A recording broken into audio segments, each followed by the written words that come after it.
John 18, Jesus completes his mission. After saying these things, Jesus crossed the Kidron Valley with his disciples and entered a grove of olive trees. Judas, the betrayer, knew this place because Jesus had often gone there with his disciples. The leading priests and Pharisees had given Judas a contingent of Roman soldiers and temple guards to accompany him.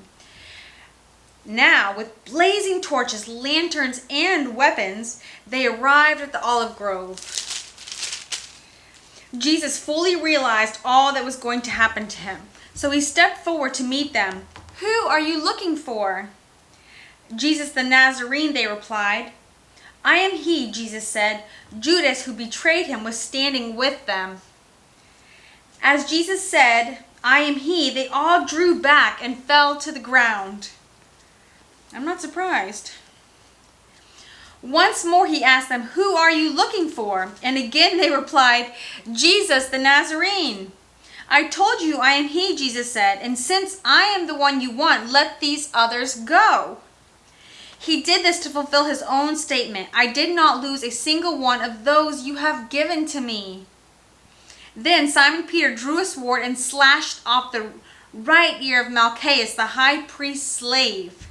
But Jesus said to Peter, "Put your sword back into the sheath. Shall I not drink from the cup of suffering the Father has given me?"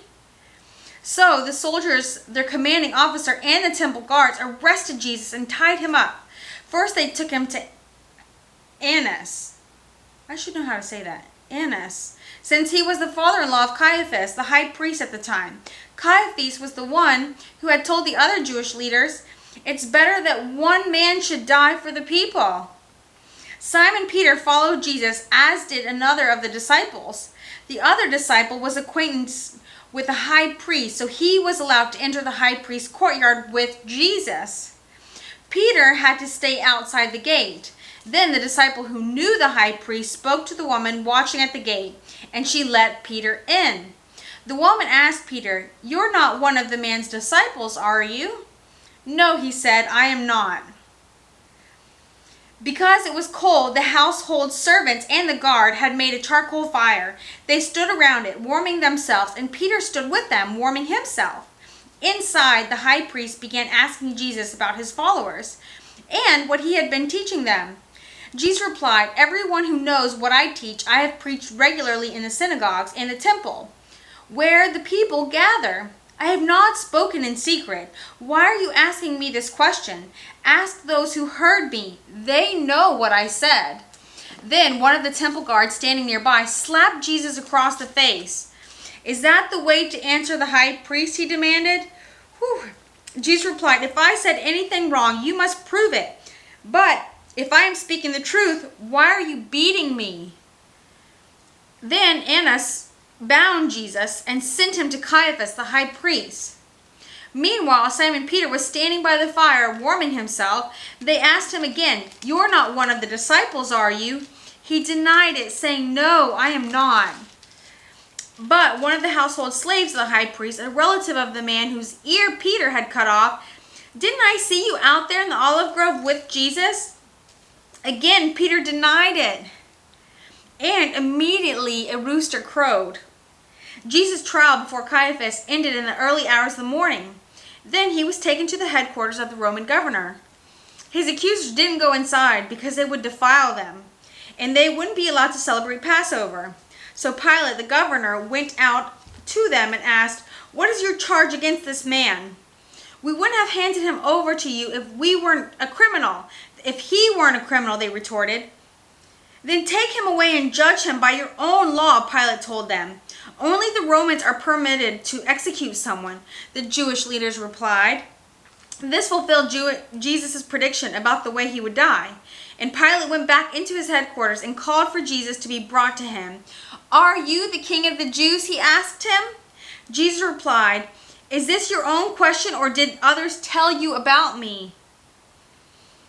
"Am I a Jew?" Pilate retorted. "Your own people and their leading priests brought you to me for trial. Why? What have you done?" Jesus answered, "My kingdom is not an earthly kingdom. If it were, my followers would fight to keep me from being handed over to the Jewish leaders. But my kingdom is not of this world." Pilate said, "So you are a king?" Jesus responded, "You say I am a king. Actually, I was born and came into the world to testify the truth. All who love the truth recognize that what I say is true." "What is truth?" Pilate asked. Then he went out again to the people and told them, "He is not guilty of any crime. But you have a custom of asking me to release one prisoner each year at Passover. Would you like me to release the king of the Jews?" But they shouted back, "No, not this man. We want Barabbas." Barabbas was a revolutionary. Chapter 19 of John. Then Pilate had Jesus flogged with a lead-tipped whip. The soldiers wove a crown of thorns and put it on his head, and they put a purple robe on him. "Hail, King of the Jews!" they mocked as they slapped him across the face. Pilate went outside again and said to the people, "I am going to bring him out to you now, but understand clearly that I find him not guilty." Then Jesus came out wearing his crown of thorns and purple robe, and Pilate said, "Look, here is the man." When they saw him, the leading priests and temple guards began shouting, "Crucify him! Crucify him!"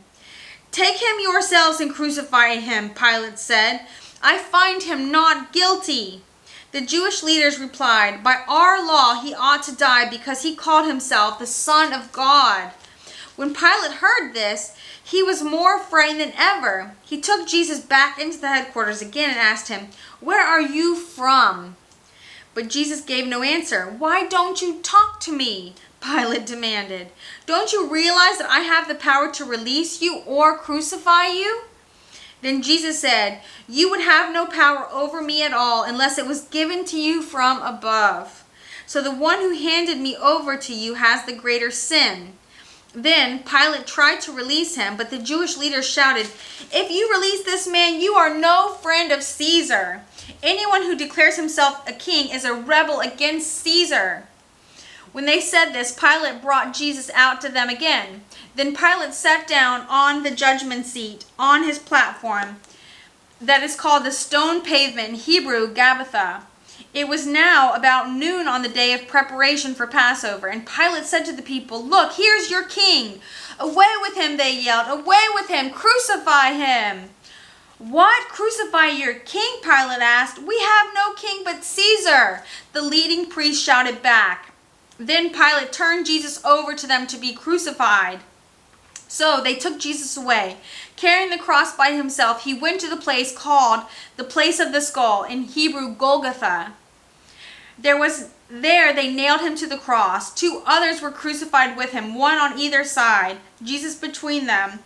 And Pilate posted a sign on the cross that read, "Jesus of Nazareth, the King of the Jews." The place where Jesus was crucified was near the city, and the sign was written in Hebrew, Latin, and Greek so that many people could read it. Then the leading priest objected and said to Pilate, "Change it from the King of the Jews to 'He said I am King of the Jews.'"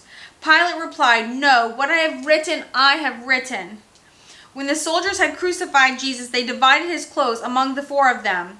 They also took his robe, but it was seamless, woven in one piece from top to bottom. So they said, "Rather than tearing it apart, let's throw dice for it." This fulfilled the scriptures that say, "They divided my garments among themselves and threw dice for my clothing."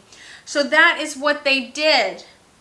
Standing near the cross were Jesus' mother and his mother's sister Mary, the wife of Clopas, and Mary Magdalene. When Jesus saw his mother standing there beside the disciple he loved her, he said to her, "Dear woman, here is your son."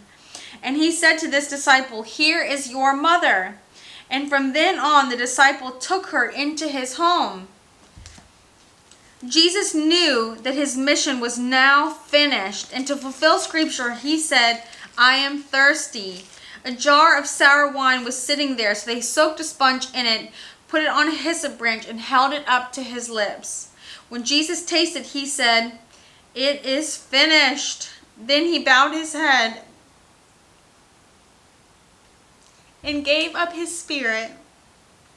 It was the day of preparation, and the Jewish leaders didn't want the bodies hanging there the next day, which was the Sabbath. and a very special Sabbath because it was the Passover. So they asked Pilate to hasten their deaths by ordering that the legs be broken. Then their bodies could be taken down. So the soldiers came and broke the legs of the two men crucified with Jesus. But when they came to Jesus, they saw that he was already dead, so they didn't break his legs. One of the soldiers, however, pierced his side with a spear, and immediately blood and water flowed out. This report is from an eyewitness, giving an accurate account. He speaks the truth so that you also may continue to believe. These things happen in fulfillment of the scriptures that say, "Not one of his bones will be broken," and they will look on the one they pierced.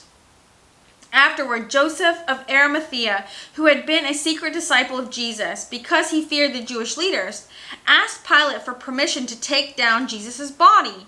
When Pilate gave permission, Joseph came and took his body away. With him came Nicodemus, the man who had come to Jesus at night. He brought about 75 pounds of perfumed ointment made from myrrh and aloes. Following Jewish burial customs, they wrapped Jesus' body with the spices in long sheets of linen cloth. The place of crucifixion was near a garden, where there was a new tomb never used before. And so, because it was the day of preparation for Jewish Passover, and since the tomb was close at hand, they laid Jesus there. I want to go on, but because there's only 2 chapters of John left, I'm going to keep them together. The next chapter of John is Jesus rises from the dead. So I pray you stay tuned. I'm going to read it right away, so come right back.